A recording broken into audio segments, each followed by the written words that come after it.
বড় ভাই, তুমি দায়িত্বশীল, তোমার বোন সম্পর্কে কিয়ামতের ময়দানে তোমাকে জিজ্ঞাসা করা হবে। তুমি বাবা, তোমার সন্তান সম্পর্কে, তোমার মেয়ে সম্পর্কে কিয়ামতের ময়দানে জিজ্ঞাসা করা হবে।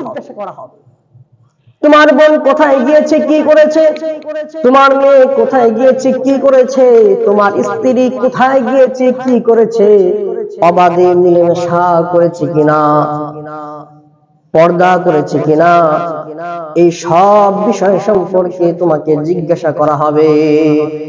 এই জন্য আমার বোন, আমার মেয়ে কোথায় কি করতেছে এগুলার খেয়াল রাখতে হবে। আমার কোথায় কি করতেছে, কোথায় যাচ্ছে, এগুলো খেয়াল রাখতে হবে আমার।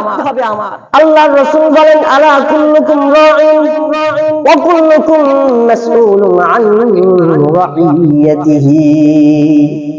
আল্লাহ তাআলার রাসূল বলেন, এরে আল্লাহর বান্দা, সাবধান সাবধান, আলা আলা, সাবধান সাবধান, কুল্লুকুম রাঈন, তোমরা প্রত্যেকেই দায়িত্বশীল, ওয়া কুল্লুকুম মাসউলুন আন রাইয়াতিহি, আর তোমাদের দায়িত্ব সম্পর্কে কিয়ামতের ময়দানে তোমাদেরকে জিজ্ঞাসা করা হবে।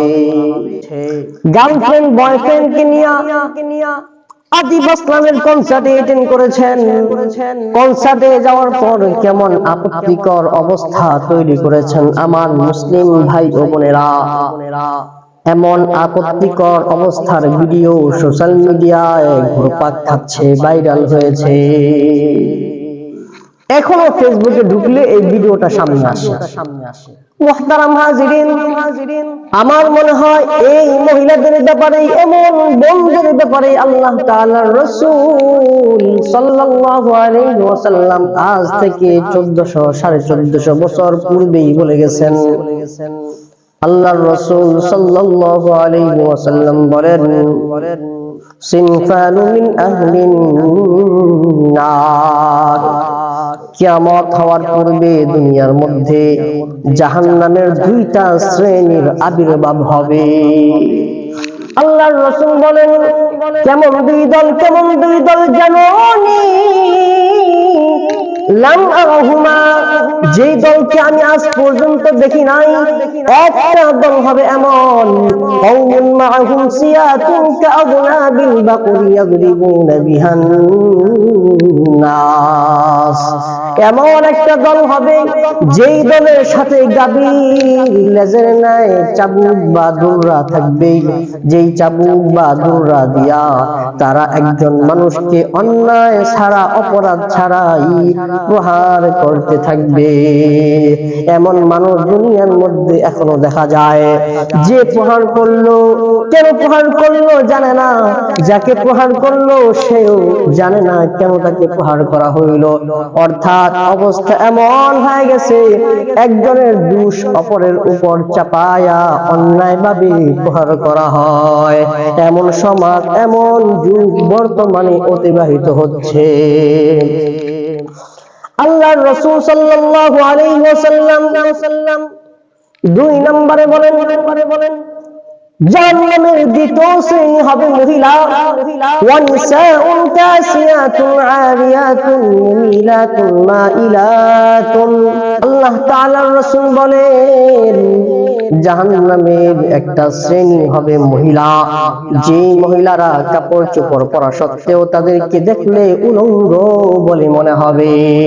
সিল্কের কাপড়, পাতলা কাপড় পরিধান করবে, দেখলে মনে হবে তারা কোনো কাপড় চোপড় পরিধান করে না, তারা উলঙ্গ অবস্থায় হাঁটা চলাফেরা করতেছে।